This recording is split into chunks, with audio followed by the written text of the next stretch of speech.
Good morning, students. In the previous video, we have seen the definitions of health, then disease, and we have seen the classification of disease based on duration and based on cause. Then we saw what are signs and what are symptoms. Then we saw the types of treatment. Then we saw a number of diseases caused by different microorganisms. In this video, we have already discussed that we will deal with few topics like antibiotic. Now, how does antibiotic work? Then how does infection spread? How to prevent them?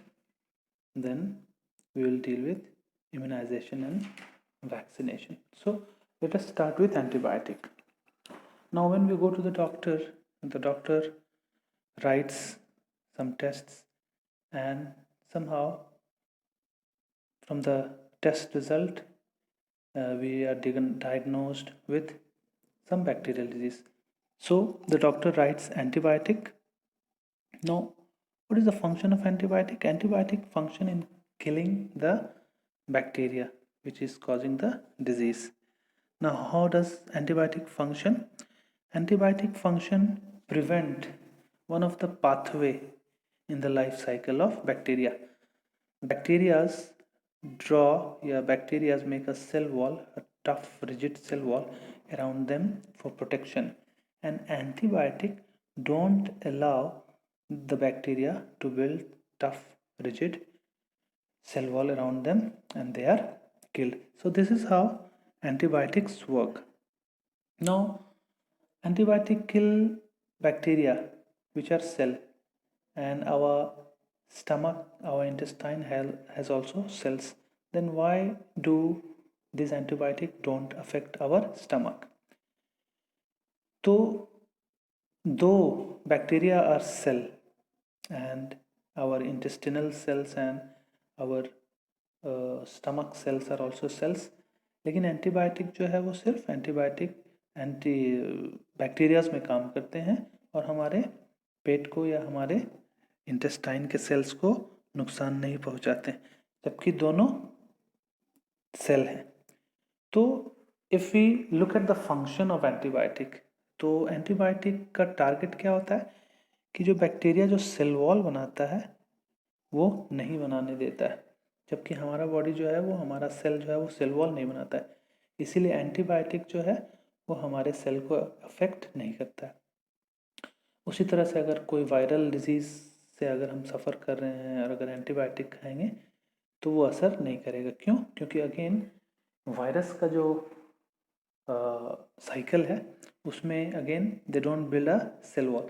So consuming antibiotic will not stop the rate of growth of virus, and therefore it will not prevent us from viral disease. Now, how do we stop the spread or infection? Yeah, how do the infection spread? First of all, let us see how do infection spread. तो infection जो है वो कैसे फैलता है? सबसे पहले लेते हैं infection is spread by air. ठीक है, जैसे निमोनिया हो गया, ट्यूबरकुलोसिस हो गया और कॉमन कोल्ड हो गया. ये डिजीज़ में अगर जो इन्फेक्टेड पेशेंट है वो अगर खांसता है, चीखता है, तो इनके ड्रॉपलेट्स जो हैं डिजीज़ जो माइक्रो ऑर्गेनिज्म कैरिंग ड्रॉपलेट्स जो हैं वो हवा में स्प्रेड होते हैं. And if someone inhale that air they may get this disease. So these diseases are spread by air. उसके बाद है डिजीज़ स्प्रेड बाय वाटर. तो अगर गंदा पानी है, इन्फेक्टेड पानी है, जैसे कॉलेरा, डायरिया, टाइफॉइड जो है वो गंदा कॉन्टैमिनेटेड पानी पीने से, पोल्यूटेड पानी पीने से होता है. उसके बाद है कॉन्टैक्ट से. अगर चिकन पॉक्स किसी को हुआ है, कॉमन कोल्ड हुआ है, तो अगर उसके कॉन्टैक्ट में हम आएंगे तो there are chances that we will get that infection from them. उसके बाद होता है कुछ डिजीज़ेस सेक्सुअल कॉन्टैक्ट से भी हमें हो सकता है, जैसे एड्स, सिफिलिस और गनोरिया जो है वो अगर सेक्सुअल कॉन्टैक्ट है, अनप्रोटेक्टेड सेक्सुअल कॉन्टैक्ट, तो उससे फैल सकता है. उसके बाद है लास्ट जो स्प्रेड का जो तरीका है वो है from vectors. Means vectors are organisms which carry the diseases, और उनको वो इन्फेक्शन नहीं होता है लेकिन वो स्प्रेड करते हैं एनिमल दूसरे एनिमल्स में वो डिजीज़। जैसे कि मॉस्किटो जो होता है, एनोफिलस मॉस्किटो, उसमें मलेरिया का पैरासाइट होता है, और ये मलेरिया का पैरासाइट उस मॉस्किटो को इन्फेक्ट नहीं करता है, मगर वो मॉस्किटो अगर कोई इंसान को अगर काटता है तो वो डिजीज़ उसमें ट्रांसफ़र हो जाता है। उसके बाद है क्यूलेक्स मॉस्किटो, वो फाइलेरियासिस फैलाता है। एडिस मॉस्किटो जो है वो डेंगू फैलाता है। और हाउस फ्लाई जो है वो, there are so many diseases which are spread by house fly. For example, typhoid, diarrhea, cholera, these are spread by housefly. Now, how do we prevent ourselves from diseases? तो precaution is better than cure. तो अगर हम देखें air से जो spread होते हैं, जो डिजीज़ेस स्प्रेड होते हैं, उनसे कैसे बचा जा सकता है? तो अगर किसी को वो इन्फेक्शन है तो उनके करीब नहीं जाना है, ठीक है। और अगर अगर कोई खांसता है छींकता है तो जो खांसता है और छींकता है उसको अपने मुंह में रुमाल रख के खांसना या छींकना चाहिए। और अगर वो रुमाल नहीं लिया है तो we can wear a mask and prevent this air spread diseases. उसके बाद वाटर स्प्रेड जो डिजीज़ होते हैं, पानी से जो फैलते हैं डिजीज़, तो अगर हम पानी को साफ़ पानी पिए, अगर गंदा पानी नहीं पिए, या अगर पानी को हम लोग बॉयल करके पिए, उसको छान कर पिए, तो we will not suffer from cholera, typhoid and diarrhoea like diseases. Then contact से जो डिजीज़ेस होते हैं, तो if you prevent contact from the sick person we can prevent from this diseases. अगर हम ओवर क्राउडेड प्लेस में ना जाएं, ठीक है, और इन्फेक्टेड पर्सन के कांटेक्ट में ना आए, तो हम लोग कांटेक्ट वाले डिजीजेस से बच सकते हैं। सेक्सुअल कांटेक्ट, अगर अनप्रोटेक्टेड सेक्सुअल कांटेक्ट ना करें तो हम लोग सेक्सुअली ट्रांसमिटेड डिजीज़ जो होते हैं जैसे एड्स, सिफिलिस और गोनोरिया, उनसे बचा जा सकता है। और वेक्टर से जो डिजीज़ स्प्रेड होते हैं, तो we know that insect spread most of the diseases, जैसे हाउस फ्लाई हो गया और तुम्हारा मॉस्किटोज़ हो गए। तो अगर हम अपने एनवायरनमेंट को, अपने आसपास को अगर हम क्लीन रखें, ठीक है, तो ये जो इंसेक्ट्स हैं वो कम पैदा होंगे एंड देयरफॉर ये डिजीज़ेस भी कम फैलाएंगे। नाउ नेक्स्ट टॉपिक जो है वो है organ specific diseases. Most of the diseases infect few organs, ठीक है, तो उनको कहते हैं ऑर्गन स्पेसिफिक डिजीजेस।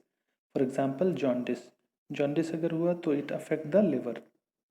उसके बाद है ट्यूबरकुलोसिस जो है वो लंग्स को इन्फेक्ट करता है। नेक्स्ट इज न्यूमोनिया भी लंग्स को इन्फेक्ट करता है। कॉलेरा, टाइफॉइड जो है वो इंटेस्टाइन को इन्फेक्ट करता है। मलेरिया जो है वो ब्लड को इन्फेक्ट करता है। तो several kind of diseases infect या जो डैमेज करते हैं वो डिफरेंट ऑर्गन्स को करते हैं। नाउ इन्फ्लेमेशन क्या होता है?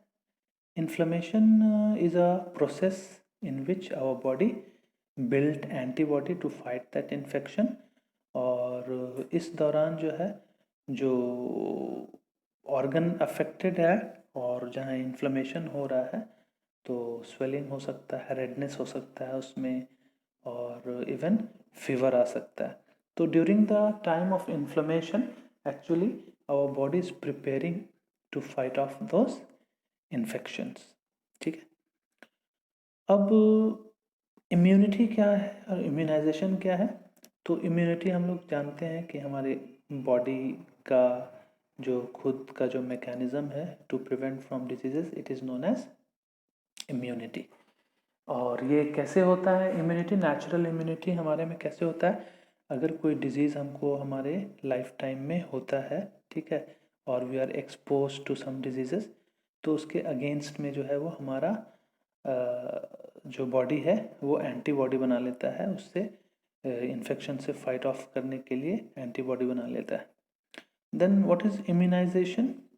अगर बचपन में ही हम लोगों को कुछ कुछ डिजीज़ के जो पार्टिकल्स होते हैं उनको अगर हमारे बॉडी में इंजेस्ट कर दिया जाए, इंजेक्शन के द्वारा दे दिया जाए, या तो किल्ड माइक्रो ऑर्गेनिज्म या वीकेंड माइक्रो ऑर्गेनिजम्स, या उसके कोई प्रोटीन अगर हमारे बॉडी में इंजेक्ट कर दिया जाए, तो बचपन में ही उन माइक्रो ऑर्गेनिज्म के अगेंस्ट में जो है वो हमारा बॉडी एंटीबॉडी प्रिपेयर कर लेता है, और नेक्स्ट टाइम जब वो डिजीज़ होगा तो वो जो एंटीबॉडी ऑलरेडी बचपन में बन चुका है वो उस इन्फेक्शन को फाइट ऑफ करने में हेल्प करेगा। This is called as immunisation. और इसी को जो है वो हम लोग वैक्सीनेशन के द्वारा जो है वो इम्यूनाइज करते हैं लोगों को। तो बहुत सारे डिजीज़ेज़ ऐसे हैं जिनका वैक्सीनेशन प्रेजेंट है मार्केट में, जैसे टेटनस का, पोलियो का, डिप्थीरिया का, होपिंग कफ का, ये सब का वैक्सीन्स जो है वो बचपन में ही हम लोगों को हॉस्पिटल में दे दिया जाता है। अभी भी बहुत जगह जो है वो पोलियो के ड्रॉप्स पिलाए जाते हैं। तो these are vaccines which immunise our body for those diseases. तो अगर there are a host of vaccines present in the market for preventing us from creating antibody for so many diseases। जैसे अभी corona virus चल रहा है तो उसका vaccine अभी बनाने का तैयारी ही चल रहा है। कुछ थर्ड फेज़ में, कुछ थर्ड फेज़ में जो है वो पहुंच चुके हैं। तो वैक्सीन्स जैसे ही मार्केट में आएगा तो even we can create immunity against corona without without corona getting actually infecting us actually। ठीक है। उसके बाद है एक लास्ट टॉपिक है इस चैप्टर का, that is AIDS. What is AIDS? AIDS का फुल फॉर्म होता है एक्वायर्ड इम्यूनो डेफिशिएंसी सिंड्रोम। तो ये होता क्या चीज़ से है? ये एक वायरस से होता है। उस वायरस का नाम है HIV, human immuno deficiency virus. तो ये जब भी होता है किसी को, ठीक है, तो इसमें क्या होता है कि इम्यून सिस्टम जो है वो डायरेक्टली, ये जो वायरस है वो इम्यून सिस्टम को इन्फेक्ट करता है और हमारे बॉडी में जो वाइट ब्लड सेल्स होते हैं उनको इन्फेक्ट करता है और हमारे बॉडी के इम्यून सिस्टम को कमज़ोर कर देता है। और हमारे बॉडी का इम्यून सिस्टम जब कमज़ोर हो जाएगा तो हमको कोई भी डिजीज़ होगा वो जल्दी ठीक नहीं होगा, और वो कोई एक्यूट डिजीज़ भी जो है वो क्रॉनिक डिजीज़ में बदल जाएगा और हमारे बॉडी को कंटिन्यूसली वीक कर देगा, and sometimes even the person dies because of some other disease, है ना। तो जैसे कोई सिंपल कफ है वो जो है वो निमोनिया का रूप ले लेगा, कोई सिंपल पेट का इन्फेक्शन जो है वो क्रॉनिक डायरिया का रूप ले लेगा। इस तरह से वो पर्सन जो है वो कोई अदर डिजीज़ से डेथ हो जाता है उसका। तो this was the end of this chapter.